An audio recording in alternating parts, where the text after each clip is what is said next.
Ouvinte CBN que nos faz companhia aí já sabe que, nós iniciamos na última semana a nossa rodada de entrevistas com os candidatos à presidência da OAB Mato Grosso.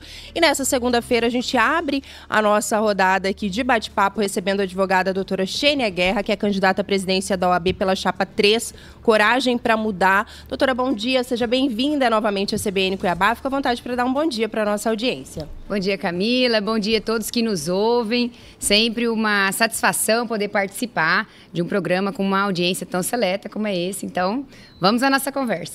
Vamos. E, doutora, eu queria que a gente começasse, assim como foi com todos os demais candidatos, que a senhora começasse contando um pouquinho pra gente, Acho que é uma pergunta que a senhora tem respondido com frequência, mas relembrar pra gente aí os motivos que a levam, a colocar o nome à disposição dos colegas advogados, disputar aí a presidência da ordem. Eu tenho, na verdade, todas as minhas conversas justificado isso. As pessoas têm muitas teorias da conspiração, sobre se é ou se não é oposição.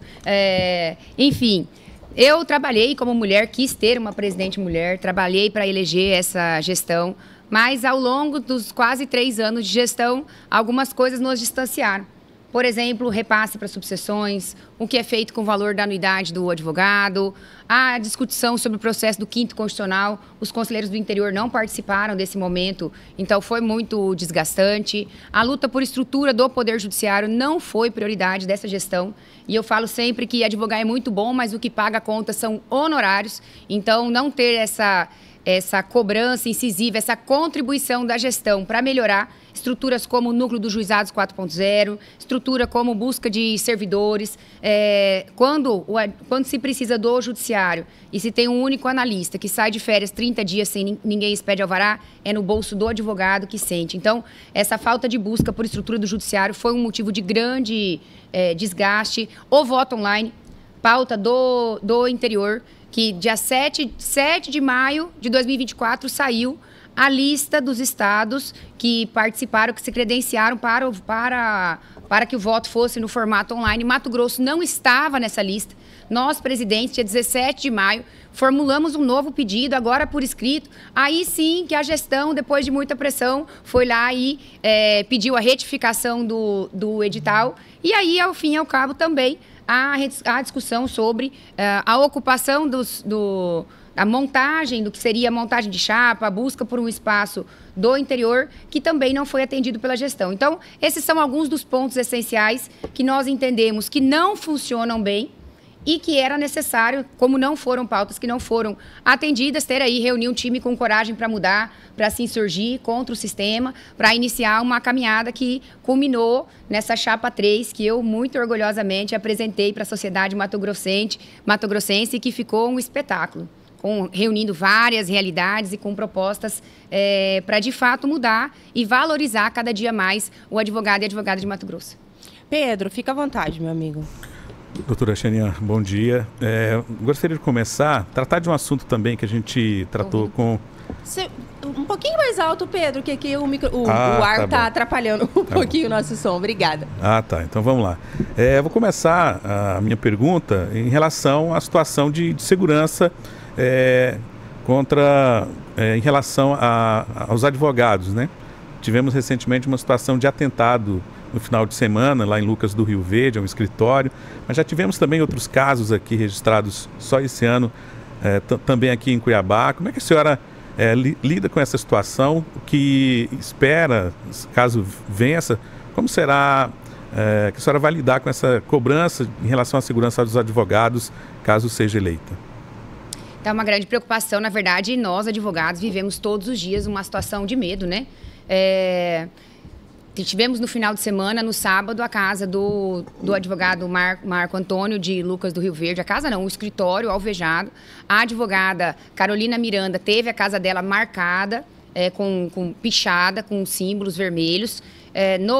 Já no dia em que aconteceu isso, acionamos o secretário de Segurança Pública, Coronel Roveri, acionamos também o governador em exercício, eu, Leonardo Campos, conversamos com eles. Foi destacada uma equipe para fazer um atendimento emergencial.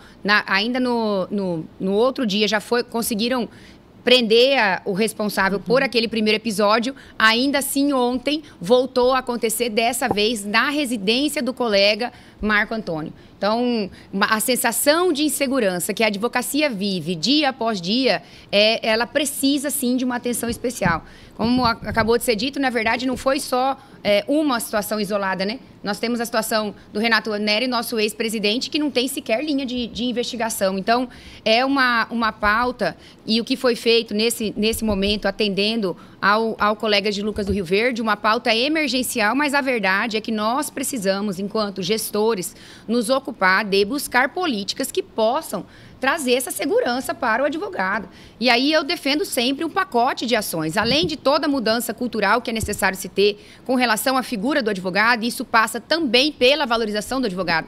Porque hoje o advogado é tratado como mais um, como um qualquer. E isso faz com que, inclusive, atos violentos, eles sejam mais corriqueiros, porque também não se tem medo de que nada vai acontecer em reprimenda a determinados atos. Mas eu defendo, na verdade, uma alteração legislativa.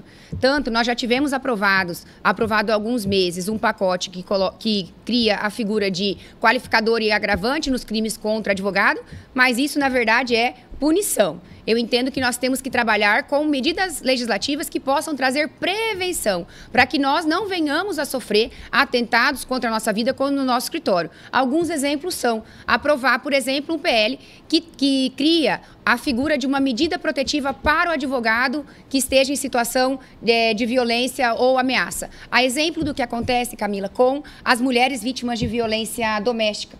E aí não basta, nós sabemos, uma alteração legislativa, mas a criação de uma estrutura estatal para conseguir atender a esses casos do advogado que estiver em situação de risco. E outra iniciativa que eu também defendo é alterar a legislação no que tange ao porte de arma para advogados. Não é, e eu quero repetir, não é de forma alguma sair armando toda a advocacia de forma indistinta.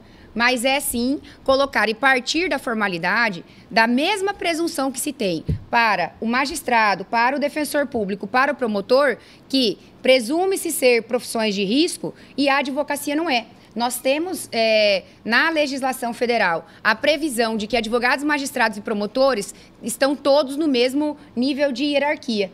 Não obstante, formalmente, termos essa isonomia quando se parte, por exemplo, para a questão do armamento, a presunção para o advogado não existe. Então, o magistrado é presumido profissão de risco, o defensor é presumido profissão de risco, o promotor sim e o advogado não. Entendo que dar essa possibilidade para o advogado que se sente amedrontado, ameaçado, que ele quer ter o porte de arma e ele preenche todos os outros requisitos legais, é também uma das medidas que vai nos ajudar num trabalho preventivo para diminuir esses casos de violência contra o advogado. E hoje, na visão da senhora, a ordem não dá esse respaldo, não traz essa segurança, doutora, principalmente quando a gente fala das situações preventivas?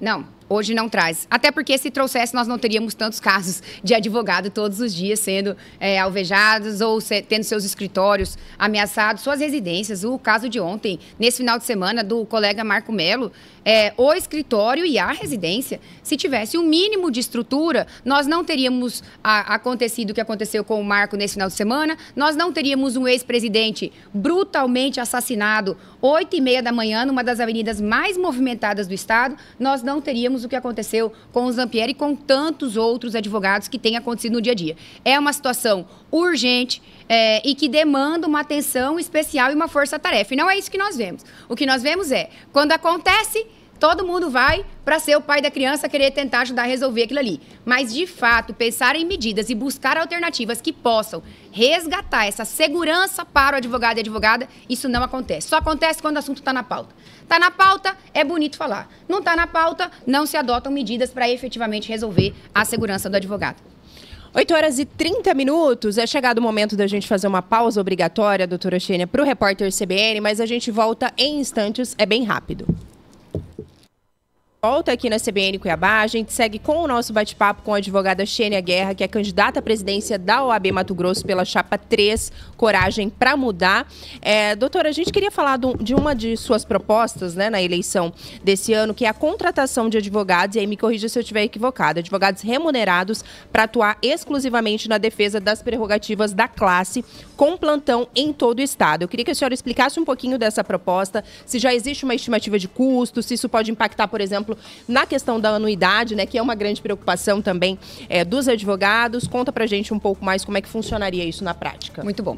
A ideia é criar uma central unificada estadual, em que o advogado de qualquer lugar do estado vai ter como ligar nessa central, a central vai localizar quem vai conseguir fazer esse atendimento emergencial e nós vamos ter procuradores contratados exclusivamente para cuidar das prerrogativas, para poder fazer esse atendimento de uma forma ágil, no momento em que houver a violação de prerrogativa.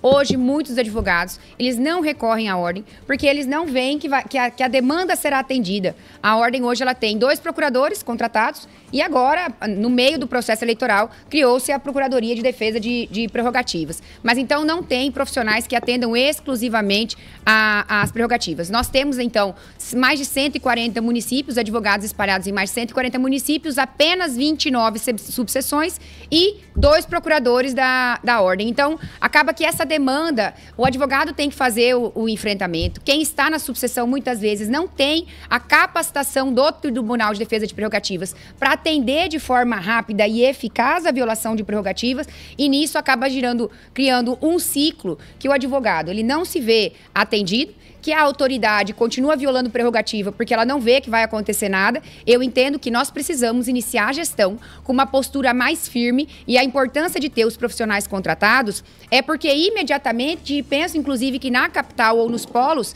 esse profissional tem que ficar de plantão na delegacia. O delegado ou quem está atendendo fala que o advogado não vai poder acompanhar um depoimento, está lá o procurador contratado naquele momento para fazer o atendimento, para já adotar a medida judicial cabível, para já pedir a instauração de processo administrativo, porque a hora que nós voltarmos a ter que fazer o servidor entender que ele precisa atender o advogado de acordo com as prerrogativas e se isso não for atendido, vão se adotar as medidas cabíveis para que aquele servidor acabe respondendo pelo ato de violação, aí sim eu acho que nós vamos voltar a ter uma mudança de postura com os advogados. Porque é bem verdade hoje que o advogado não é tratado da forma como deveria dentro das delegacias, nas unidades prisionais, nos fóruns, no Tribunal de Justiça. Isso acontece diariamente e o advogado que está nos assistindo, eu tenho certeza que ele concorda comigo. Não vai ter um impacto para o valor das nossas anuidades, até porque a ordem arrecada mais de 20 milhões de reais por ano. Essa gestão passou aí muito tempo com mais de 10, 12 milhões investido, rendendo juro. E esse, na verdade, é o retorno que eu entendo que a advocacia gostaria de ter para o seu exercício profissional. Que é ter, sim, quem possa defendê-lo, que é ter quem possa ser o escudo do advogado, para que ele não precise sozinho fazer os enfrentamentos. Então, esse é um projeto importantíssimo, estruturante da nossa caminhada e que ele vai refletir no dia a dia e no resgate da valorização do advogado e da advogada. Pedro, pode seguir por aí. Obrigado, Camila. Doutora, uma outra situação que a gente tem acompanhado, especialmente por parte de 2 adversários da senhora, em relação à questão da transparência, né? Eles, inclusive, acham que tem um suposto excesso de gastos na gestão da atual presidência. Como é que a senhora analisa a situação e como será também, caso a senhora seja eleita, em relação, como é que a senhora deve tratar essa questão da transparência de gastos ali na Ordem dos Advogados do Brasil, Mato Grosso? Olha, eu entendo que a falta de transparência, na verdade, onde é investido o valor da nossa anuidade, é uma das razões que nós temos, inclusive, uma abstenção do colega advogado quando do momento eleitoral. Porque hoje o advogado ele não vê o retorno do valor da anuidade dele. Ele percebe a ordem como uma entidade que serve para cobrar o boleto da anuidade e não para retornar isso em defesa, em serviços, em acolhimento, e por isso nós temos, inclusive, uma grande abstenção no momento da eleição. Então, nós queremos implantar um orçamento participativo. É conseguir ouvir o advogado e a advogada sobre onde investir o valor da anuidade. Porque é muito distante, é muito dispar. Nós temos uma grande quantidade de advogados que não têm acesso a um serviço, a um benefício da ordem, e nós temos aí 1 ou 2 advogados que são beneficiados com grandes eventos, com eventos luxuosos. Então, o investimento do valor da anuidade é uma discussão que precisa ser feita para que o advogado volte a se sentir inserido e incluído dentro da ordem. Então, em relação à transparência, nós precisamos implantar, sim, criar critérios, porque a prestação de contas, ela acaba que vai para o site. Esse ano não, né? Esse ano me parece que está lá só o primeiro trimestre e desde março para cá, nós não temos mais nenhuma prestação de contas lançada. O formato que tem hoje, as contas têm que ser aprovadas no Conselho Seccional, depois no Conselho Federal, mas o fato é que nós, advogados da ponta da corda, não conseguimos abrir o site da OAB, olhar a prestação de contas e ver de fato para onde está indo o valor da nossa anuidade. Então, melhorar esse sistema de prestação de contas, assim como também implementar um orçamento participativo, possibilitando que o advogado e a advogada possa ajudar a decidir onde será investido. É melhor que o valor da anuidade fique rendendo juro, ou nós preferimos que ele retorne, por exemplo, em convênios com sistemas de busca de jurisprudência, sistemas de gestão de escritório, sistemas de inteligência artificial, ou nós queremos que esse valor retorne com melhorias no escritório compartilhado, na capital e no interior do estado, com implementação de brinquedotecas nos espaços da ordem, para que o advogado e a advogada consigam levar o filho para que ele não deixe de participar de uma ação na sua subseção por não ter uma estrutura para levar as crianças. Então, tem muitas coisas que a ordem consegue fazer com o valor de anuidade que é arrecadado, que são benefícios, serviços que nós, infelizmente, não vimos ao longo dessa gestão. 8h42, você que está sintonizado por aqui, a gente está conversando com a advogada Xênia Guerra, candidata à presidência da OAB pela Chapa 3, Coragem para Mudar. Daqui a pouquinho a gente vai trazer alguns questionamentos dos ouvintes também, doutora, mas existem também alguns questionamentos ali de alguns adversários sobre como é que seria a atuação da senhora enquanto presidente da OAB, uma vez que a senhora mora ali em Sinop, né? Alguns adversários citam que poderia ocorrer uma ausência de representação ou até mesmo uma elevação de custos, né, com hospedagem, com passagem, enfim. Como é que ficaria isso? A senhora sente que, de fato, haveria um prejuízo? A senhora pensa em mudar aqui para a capital, caso seja eleito? Como é que a senhora está pensando esse cenário todo? Esse foi um questionamento que eu recebi muito no início da caminhada e há tempos eu, inclusive, não o ouvia. Primeiro que nós temos 52% da advocacia que reside no interior do estado, que tem distâncias continentais. E essa advocacia, ao longo de 92 anos, sempre foi atendida por alguém que mora na capital. E uma das demandas da advocacia do interior é justamente a ausência desses representantes de ordem no interior. Então, ter uma candidata, ter uma presidente que reside no interior do estado e também na capital, na verdade, vai ser um grande ganho para a advocacia de Mato Grosso. Eu já nesse momento de campanha, já estou com 2 bases, uma casa em Sinop e também um apartamento em Cuiabá. Eu faço parte civil do meu tribunal há muito tempo, então eu já tinha a expectativa de ter um escritório na capital, já estou antecipando esse plano e organizando também uma estrutura profissional na capital e vou ficar à disposição da advocacia. Isso passa, inclusive, Camila, pela responsabilidade de quando resolvo me habilitar para ocupar um cargo com tamanha importância como é a presidência da ordem, eu conseguir ter essa estrutura nos 2 lugares. E entendo que isso vai somar e muito com a nossa advocacia, porque eu vou continuar tendo tanto a percepção do advogado que vive no interior, quanto também estando à disposição da advocacia na capital do estado. Em relação ao custo, eu penso, gente, que é tão ínfimo o que se gasta com deslocamento de 500 quilômetros e que um presidente seccional também faria para estar no interior do estado. Quando a gente compara isso com o benefício que o advogado vai ter, conseguindo reunir em uma única pessoa as vivências da realidade da capital e do interior, que se nós olhássemos por esse lado, nós não teríamos, por exemplo, nenhum deputado estadual, nós não teríamos nenhum deputado federal, nenhum senador do estado, e a ordem, ela funciona um sistema político assemelhado justamente ao que é a política partidária. Então, eu entendo que argumentos como esse de como vai ser a gestão da ordem, ou qual seria o custo para se manter uma presidente que vai ter base na capital e base no interior, ele é irrelevante perto dos ganhos que a nossa advocacia vai ter numa gestão tão plural quanto será essa que terá uma presidente do interior. Pode seguir, Pedro. Perfeito, Camila.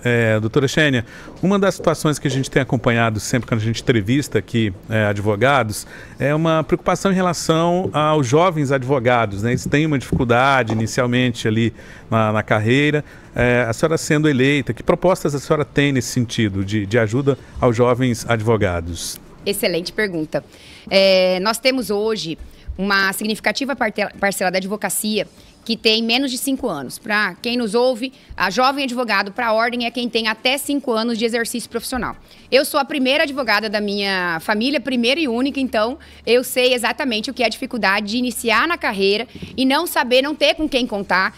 Tenho conversado com inúmeros jovens advogados, falar, Xênia, eu peguei meu token, ganhei o token, e o token é um projeto do tempo em que eu estive como vice-presidente da Caixa, o primeiro token, o escritório compartilhado, e eu não sei o que fazer. Não sei acessar o PJE, não sei como resolve. Então, o jovem advogado, ele cai na advocacia em um mercado que é extremamente competitivo e ele não tem o acolhimento da ordem, ele não vê que ele tem a quem recorrer, ele não consegue ter uma estrutura para começar. E nós precisamos entender que a realidade do advogado hoje é muito diferente do advogado de antigamente. Antigamente, a advocacia eram famílias tradicionais, de muitos advogados, né, que vinha passando de pai para filho. E a realidade hoje é que nós temos o advogado trabalhando sozinho, numa portinha ou em home office. Ele precisa dessa estrutura do escritório compartilhado para ter onde fazer o atendimento e, sobretudo, ele precisa ter um braço da ordem para acolhê-lo. Então, alguns projetos eu já desenvolvo lá em Sinop, quero ampliá-los para o Estado. A exemplo do projeto Botando Banca,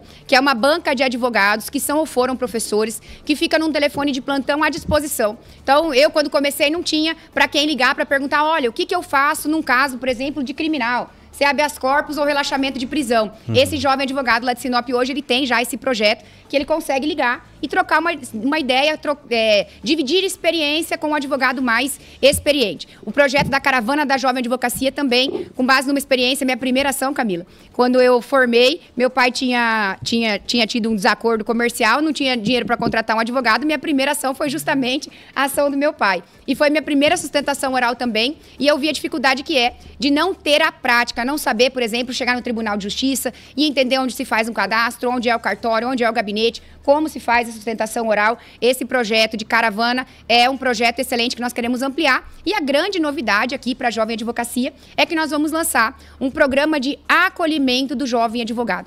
Então, o advogado terá a primeira foto profissional, ele terá o auxílio na construção da logomarca, ele terá um treinamento sobre como atender o primeiro cliente, como precificar os primeiros honorários, como gerir o escritório, e ele também terá acesso à linha de crédito facilitada. Lá em Sinop, nós temos uma parceria com o Cicobi Norte. O Cicobi Norte disponibiliza um gerente de conta para a advocacia, assim como linhas de crédito para aquisição do primeiro computador, montagem do primeiro escritório. Esse é um diferencial, é um suporte que a ordem consegue fazer, então, tanto para dar estrutura física para o advogado trabalhar, com o escritório compartilhado, com as linhas de créditos, como também ser um suporte de mentoria para o jovem advogado, para que ele consiga ser guiado nos primeiros passos e ele não seja desestimulado. Nós temos hoje uma grande realidade de advogados que advoga e é Uber, advoga e vende produto de beleza, porque ele não consegue subsistir apenas com a advocacia, e nós precisamos, enquanto ordem,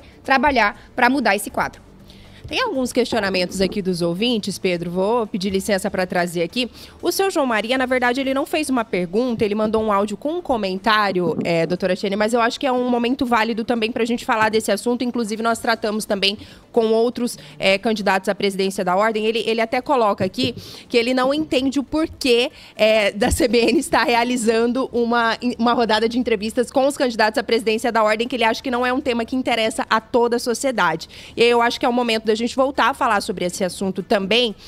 A importância, como é que a senhora vê a importância, né, de levarmos esse tema para todos, porque a gente sabe que, embora seja, né, uma entidade ali de uma determinada classe, a OAB também participa de outros debates que dizem respeito a toda a sociedade. E eu queria que a senhora falasse, inclusive, sobre esse ponto. Debates recentes envolvendo o Mato Grosso, a senhora acha que a OAB esteve ausente, se posicionou da forma como deveria, sendo eleita, como é que a senhora pretende também que a OAB marque, né, posição e participe dessas discussões junto ao Congresso, enfim, junto aos gestores eleitos, né? Teremos prefeitos que foram eleitos ou reeleitos aí para novos mandatos aqui em Mato Grosso. Então, eu queria que, aproveitando esse comentário aqui do seu João Maria, a senhora falasse um pouco também sobre essa importância da OAB como representante da sociedade. Muito bom.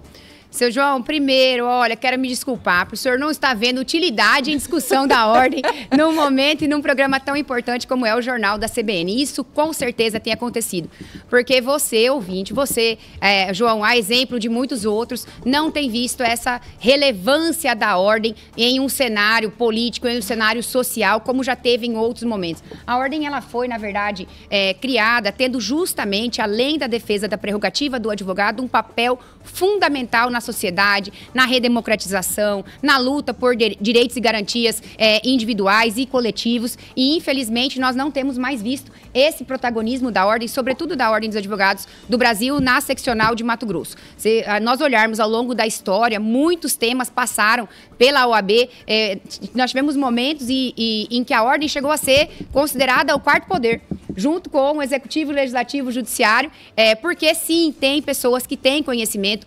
O advogado, ele é a voz de quem não tem voz. A advocacia é a única Constituição que está lá, erigida na Constituição Federal como indispensável à administração da justiça, e isso não aconteceu por acaso. Isso aconteceu porque dentro da OAB nós temos plenas condições de fazer enfrentamentos importantíssimos para definir os rumos da nossa sociedade. E isso não tem acontecido. E não tem acontecido porque falta justamente uma postura mais proativa dos nossos gestores. Nós precisamos resgatar isso. Veja, nós tivemos para o norte do estado a comissão da BR-163. Se a ordem e todos os gestores públicos reconheceram isso, se a ordem não tivesse se engajado, criado a comissão, tivesse feito a movimentação, nós tivemos audiência pública da BR-163 que aconteceu em 5 municípios do estado ao mesmo tempo. Trouxemos para cá ministro do STF numa discussão que acabou se materializando na duplicação que está acontecendo hoje na 163. Esse é um dos exemplos da importância da ordem para a sociedade. Então, nós temos sim um papel importante com a advocacia, mas a Ordem dos Advogados tem e precisa resgatar esse protagonismo enquanto instituição. Não é ter posicionamento partidário. A ordem não é partidária, mas a ordem é uma instituição política e que ela precisa fazer um trabalho preventivo, como, por exemplo, colocando para funcionar a nossa comissão de acompanhamento legislativo, fazendo um trabalho preventivo, acompanhando junto aos deputados quais são os projetos, o que isso impacta. Nós estamos aí em vias de rediscussão do Código Civil, tivemos alteração do Código Tributário. Tudo isso são pautas que demandam atenção da ordem e que, se o cidadão não está vendo a necessidade dessa discussão, nem preciso ser eu a pessoa que vai vir aqui para dizer que, de fato, a OAB não tem ocupado esse espaço e atendido a esse anseio social no estado de Mato Grosso. Tem também uma pergunta por áudio, Pedro Panoc, do Luciano Ramalho. Você consegue reproduzir para a gente? Ele está aproveitando o embalo também desse comentário do seu João Maria. Vamos trazer aqui a oportunidade da doutora Xênia responder. Bom dia, Luciano Ramalho. Nós temos visto um corporativismo exacerbado na OAB. E isso faz com que, por exemplo, atitudes que aconteçam na Corte de Justiça mais alta desse país, passando por cima de todos os ritos processuais, interpretando e mudando de ideia a todo momento sobre as leis, não seja discutido pela OAB. A OAB só está assinando embaixo. Por isso, a descrença na OAB. Vocês têm algum pensamento a respeito disso? Ou será que vai continuar tudo assim? Fica à vontade, doutora Luciano. Muito bom. Esse é, com certeza, um dos pontos que gera uma grande indignação, não só da advocacia, mas da sociedade, que tem essa visão de esperar justamente da ordem um papel mais proativo. E quando nós vemos, em âmbito nacional, alguém que é vítima, acusador e julgador ao mesmo tempo, e nós gostaríamos de uma postura mais proativa da ordem, isso não acontece. É sim um dos fatores que gera um descontentamento e uma falta de esperança do cidadão, do advogado, na Ordem dos Advogados do Brasil. Nós precisamos fazer sim um trabalho para que nós consigamos chegar numa gestão com uma postura mais firme. E isso vem desde a base até Brasília. Isso impacta diretamente, como o senhor falou, na segurança jurídica, no próprio trato das autoridades com a advocacia, e isso vai mudar levando mais firmeza para dentro dos órgãos da ordem. Conseguindo, e eu sempre falo isso, muitos de nós somos desacreditados, muitos advogados não querem sequer receber para ouvir falar sobre propostas da ordem, porque acredita que nada vai mudar. Mas eu quero dizer para vocês que essa mudança só vai acontecer quando nós estivermos dentro. É de dentro para fora que acontece. Então, quando nós passamos, por exemplo, algumas situações no 8 de janeiro, por exemplo, a OAB de Sinop foi uma das que cobrou que se tivesse uma postura da ordem. Aí nós temos só que entender que a postura da OAB ela sempre tem que ser além da chamada de capa, além da chamada da matéria. É preciso que nós tenhamos responsabilidade para entender de forma técnica o que está acontecendo e aí nos posicionarmos nunca de forma partidária, mas sempre de forma a defender o que está na nossa Constituição, os nossos preceitos e garantias fundamentais, que são direitos caros e foram conquistados a duras penas pelo nosso Constituinte e que precisam ser a bandeira número 1 da ordem. Então, a minha visão é que, levando pessoas que tenham um comprometimento, desde as subseções até Brasília, nós vamos conseguir, aos poucos, reconstruir essa importância e essa visão que não só o advogado, como também a sociedade precisa ter da Ordem dos Advogados do Brasil. Tem bastante gente participando conosco, doutora. Vou trazer mais um questionamento aqui. O André, ele pergunta assim, doutora, como ocorreria essa mudança na sua gestão, tendo nomes como Léo Capataz, Ítalo, Fayad, entre outros, apoiando a chapa da senhora, que é um tema que também é bastante recorrente em meio à campanha, né? Eu acho engraçado até, Camila, que normalmente as discussões comigo não são sobre as minhas propostas, né? São sobre onde eu vou morar ou quem me apoia. E eu acho até, quero aproveitar esse gancho, porque eu passei por isso quando me habilitei para concorrer à presidência da subseção de Sinop em 2021. Das pessoas dizendo, olha, ela vai ser candidata porque Sinop não tem, o marido dela vai colocar ela como candidata a presidente. E agora tem feito isso comigo com o apoio de Léo e de Fayad. E eu quero dizer primeiro que a candidata sou eu. Eu sou a candidata. E eu tenho certeza que nem um homem, por exemplo, nós temos o outro candidato. Todos os candidatos têm apoio de ex-presidentes. E ninguém vai pedir para o outro candidato se é ele ou se é o outro, o apoiador que vai definir. Então, a primeira coisa é, eu sou a candidata a presidente da OAB Mato Grosso. Eu sou uma pessoa que vou com certeza sempre ouvir os que estiverem ao meu redor, até porque esse é um dos erros dessa gestão, apenas 2 pessoas decidindo, mas a tomada de decisão ela vai necessariamente passar por mim.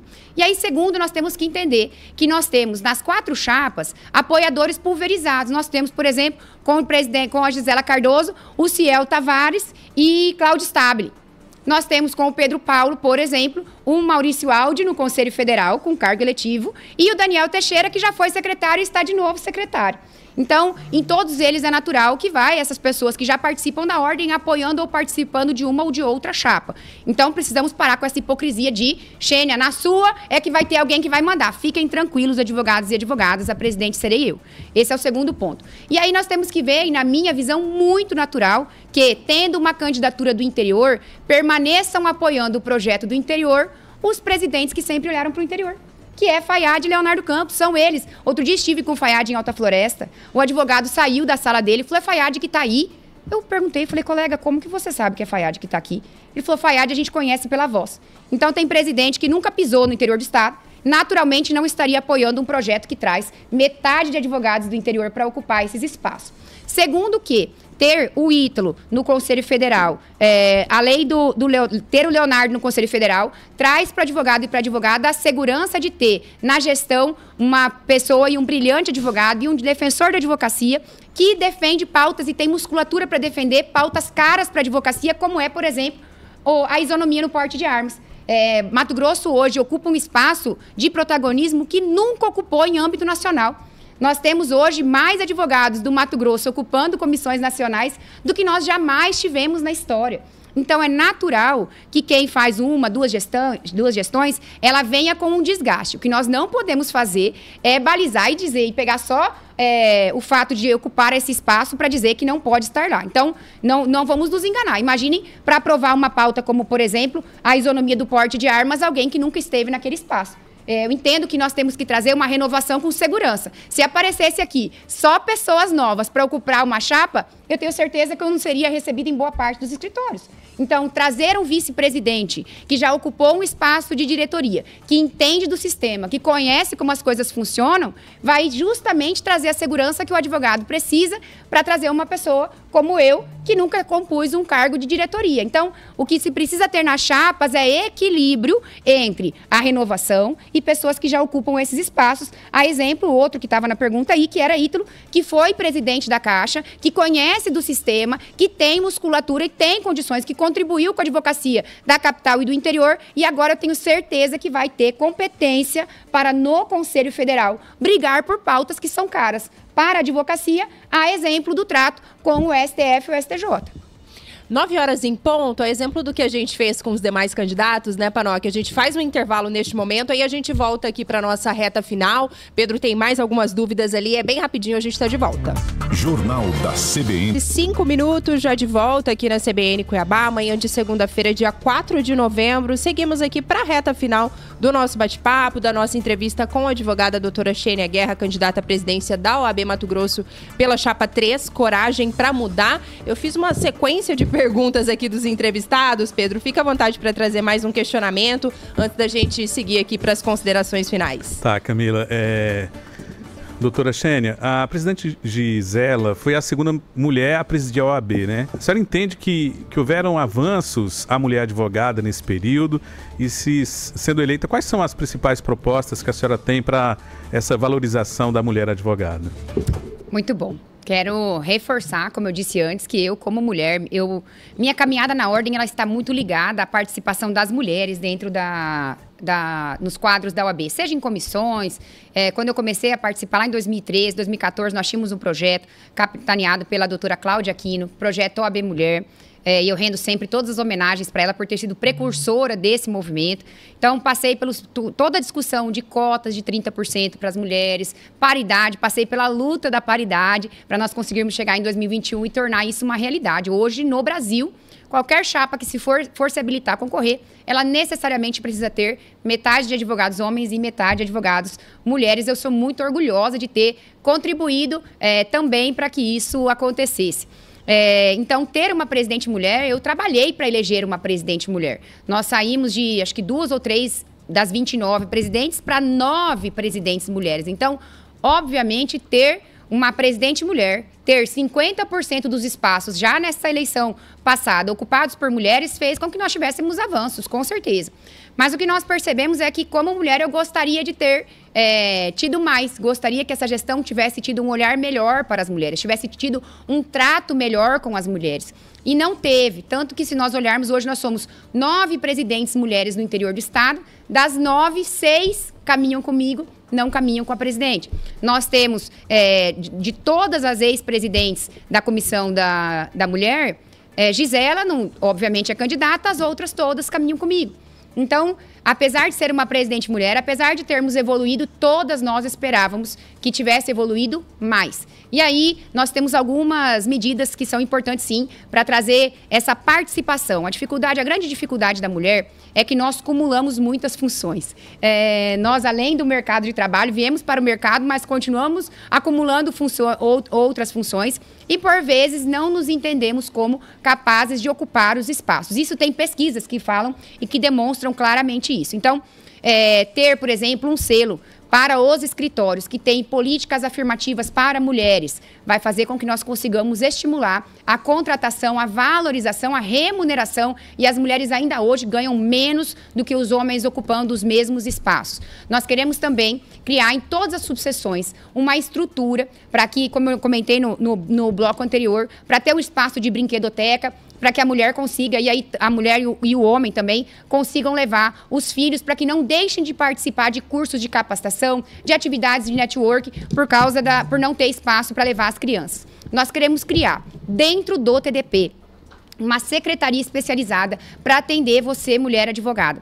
Então, nós temos o artigo 7º-A, que foi incluído com todo esse movimento de participação das mulheres, com direitos específicos para a mulher. Por exemplo, a suspensão de prazos, que eu entendo, inclusive, que precisa ser ampliada do que se tem hoje, a prioridade em sustentações orais, as vagas em estacionamentos para a mulher. No interior do estado, nós sabemos, na capital e no interior, que em muitas oportunidades, nos espaços, não se tem o cumprimento dessa lei, da nossa lei federal. Então, ter uma secretaria dentro do TDP, tanto para fazer um atendimento mais rápido, assim como para fazer um atendimento especializado. E brigar para que os direitos do artigo 7º-A sejam, de fato, implementados, são iniciativas que vêm de acordo e de encontro com o que nós esperamos para conseguir ter cada vez mais a mulher não só inserida, mas se sentindo pertencente e com condições de somar com as mudanças que nós queremos na ordem. Eu sempre costumo dizer que nós precisamos ter um olhar para as nossas diferenças sob a perspectiva do que nos une.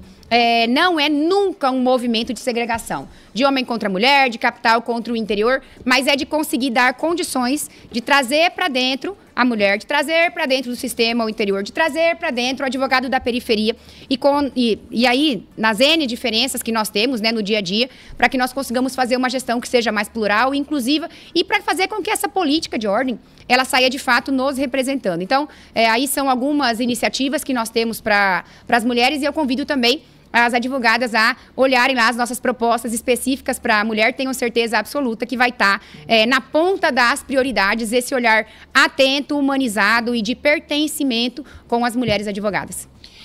Doutora Sheila, queria agradecer a participação da senhora aqui, agora sim caminhando para a reta final, se tiver algum ponto que a senhora queira destacar, né, que a gente não abordou aqui, também a oportunidade, como fizeram os demais, pedir voto, né, para os colegas advogados, agradecer também a presença do Dr. Fernando Augusto Figueiredo, que é candidato a vice na chapa, Riquelme, Ari, que estão aqui conosco nessa manhã, e obrigada pela oportunidade de conversar também com a nossa audiência, fica à vontade para se despedir.